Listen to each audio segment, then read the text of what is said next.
Simon Adingra devrait-il rester à Brighton ou chercher un nouveau point de chute pour pouvoir continuer à se développer et à être le grand joueur que nous attendons, car nous savons tous très bien que c'est un joueur talentueux qui a normalement un très bel avenir devant lui. Alors, si c'est un sujet qui t'intéresse, reste jusqu'à la fin parce que naturellement, nous allons essayer de décortiquer cette situation que vit ce jeune joueur, ce jeune talent africain ivoirien. Tu veux générer plus de revenus et avoir un impact? Lance ton entreprise en ligne avec Frequency Click. Dans un monde en évolution, exploite Internet, les réseaux sociaux et l'intelligence artificielle. Découvre notre chaîne YouTube pour t'aider à passer à l'action. Lien en description. What's up squad, bienvenue sur Rawzone TV. Si c'est ta première fois, n'oublie pas de t'abonner, d'activer la cloche de notification et de lâcher un j'aime si tu apprécies ce genre de contenu. Comme ça va nous donner un signal que voilà, nous devons produire davantage de contenu de ce genre. Alors, comme je disais, Simon Adingra est dans une situation un peu délicate à Brighton parce que il ne joue pas véritablement, ok? Et j'ai même vu, si je me trompe pas sur X, un thread qui circulait et qui présentait des propos de Mamadou Niang qui était en train de dire que justement il pense que Simon Adingra devrait être capable de trouver un nouveau point de chute. Et la vérité c'est quoi? C'est que, comme je l'ai dit, c'est un joueur talentueux. Hein? Pour ceux qui suivent un peu les matchs de Brighton, qui connaissent un peu l'effectif de cette équipe, ils savent qu'il y a de la concurrence dans cette équipe. Et chaque joueur qui se trouve là-bas est un joueur à très fort potentiel. Donc ça veut dire que la bataille est très rude. Maintenant, si on regarde sur le poste qu'occupe habituellement Adingra, parce que de ce que j'ai pu observer, je peux me tromper, mes frères et sœurs ivoiriens, venez me corriger si je me trompe.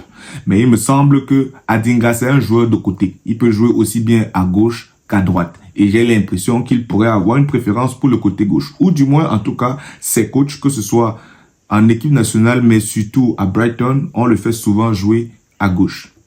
Le problème donc qui se pose, c'est que sur son côté gauche là, il y a aussi un gars, Mitoma.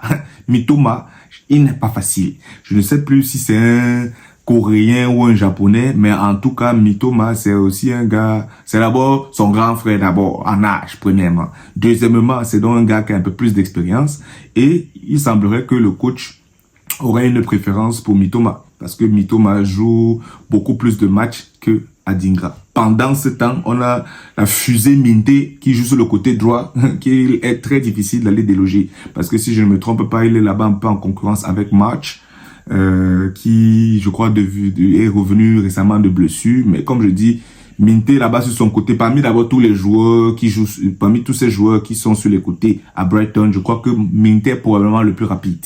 Donc c'est qu'on les met là 100 mètres, courir. Je ne sais pas si qu'il y a quelqu'un là-bas qui peut rattraper d'abord Minté. Ensuite, j'ai l'impression, je peux me tromper encore une fois le plus dans l'effectif actuel, des gens qui jouent la saison actuellement avec Brighton. Je crois qu'ensuite, c'est peut-être Adingra. Et Adingra est aussi technique. En toute honnêteté, s'il faut choisir entre Mitoma et Adingra, moi je vais prendre Adingra parce que je préfère son profil. Il est un peu plus rapide que Mitoma et à bien des égards aussi technique, voire même peut-être un peu plus technique, je sais pas. Mais Mitoma a aussi sa petite touche parce que je crois que devant les buts, Mitoma est un peu plus tueur. Ok, il a un peu plus d'efficacité. Maintenant, côté dribble, je sais pas, j'ai l'impression que, comme je dis, dans l'exécution, Adingra, pour moi, semble être un peu plus rapide dans l'exécution de ses mouvements, tout ça. Là où Mitoma, c'est pas trop le cas. Mais écoutez, moi, je suis pas coach, je suis pas le coach de Brighton. Je sais seulement qu'à l'instant T, le coach Brighton semble préférer Mitoma. Et donc, dans un contexte comme celui-là, hein, je pense que définitivement, à la fin de cette saison, il faudrait peut-être que Adingra regarde les opportunités. Mais en même temps, regarder les opportunités, est-ce que parce qu'il faut avoir du temps de jeu, il faut aller n'importe où? Il faut aussi avoir les offres. Quelles sont les offres que son agent est capable d'aller chercher et poser sur la table pour pouvoir permettre à son joueur de pouvoir rebondir? Ce sont des questions qu'on peut définitivement se poser. Encore que, voilà, le mercato n'est pas encore terminé. Le mercato d'hiver n'est pas encore terminé. Il pourrait se retrouver en train de peut-être quitter avant la fin du mercato. chose qui m'étonnerait. Moi, je dirais quand même que je pense que Adingra devrait rester. Parce qu'en plus, quitter un club en plein milieu de saison pour aller dans un autre, c'est souvent très délicat. Surtout si c'est que tu dis que tu quittes pour aller trouver du temps de jeu. Tu peux arriver là-bas, ton intégration est compliquée. Finalement, tu es même encore parti dans un environnement qui pourrait même encore plomber ta confiance. Donc moi, je dirais qu'il reste là sur place, premièrement, qu'il continue à se battre, écoute, à pouvoir justement démontrer à l'entraînement qu'il est meilleur que, j'ai envie de dire, Mitoma. Sachant que en parallèle, on parle aussi de joueurs expérimentés. Donc, peut-être aussi que le coach fait face à des situations où il doit gérer les temps de jeu en fonction des contrats de chacun. Parce que peut-être que dans le contrat de Mitoma, il est supposé être un joueur crucial. Je dis n'importe quoi.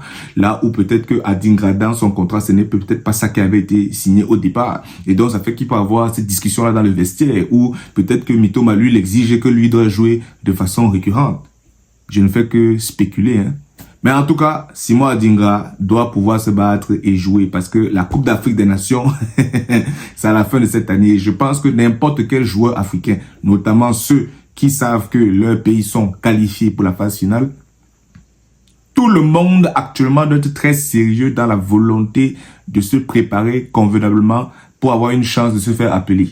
Parce que ça va être la bataille. Et je suis convaincu que Adingra veut faire partie de cette bataille. Il est quand même champion d'Afrique en titre. Il a été un joueur prépondérant dans la victoire des éléphants. Et je me dis donc que ne pas avoir un Adingra à 100% de ses capacités, ce serait dommage pour cette compétition.